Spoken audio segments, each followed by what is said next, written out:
Hello mga ka-SAAS, ramdam na ang paggalaw ng baso bilang solo ni Daniel Padilla.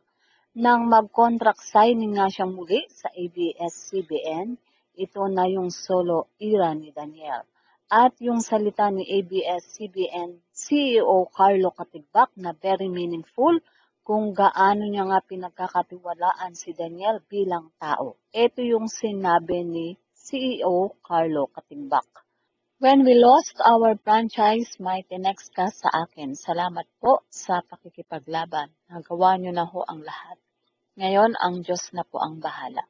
So, DJ, ibabalik ko sa iyo ang message mo sa akin. Masipag kang tao, isang artistang magaling, at isang anak na nagmamahal sa kanyang pamilya. Gawin mo lahat to be the best version of you, and then, Diyos na ang bahala. I'm sure you will achieve bigger and better successes and you will become what God has destined you to be. Yan nga yung message ni Carlo Katigbak kay DJ dahil si Daniel ay nag-message nga nung time na nagkakaroon ng usap ang ABS-CBN. At ngayon nga, ito at nakikita natin ang mga project ni Daniel at kaliwat kanan nga ang kanyang mga endorsement at meron nga dito na sinabi rin si Daniel sa kanyang mga proyekto na uumpisahan niya rin ay ang paggawa ng kanta. At ito na nga yun siguro itong by November ay gagawa sila ng kanta kasama niya si Ellie Buendia.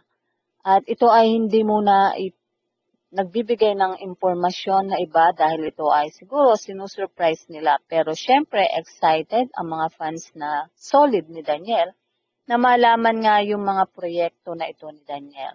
At confirm din na tuloy ang project niya with Sanjo Marudo and John Arcilla. At syempre ang mga iba pang project na gagawin ni Daniel Padilla kung saan kasama naman niya ang Diamond Star na si Maricel Soriano. So marami nga abangan kay Daniel bilang kanyang solo na. Wala na siyang love team dahil alam naman natin na mag-iisang taon na this coming November yung hiwalayan nila ni Catherine. At dito, yun nga ang payo at nakikita ni CEO Carlo Katigbak kay Daniel na talagang magiging successful ang kanyang career. So mga ka-SAAS, yan nga po ang ating balitaan.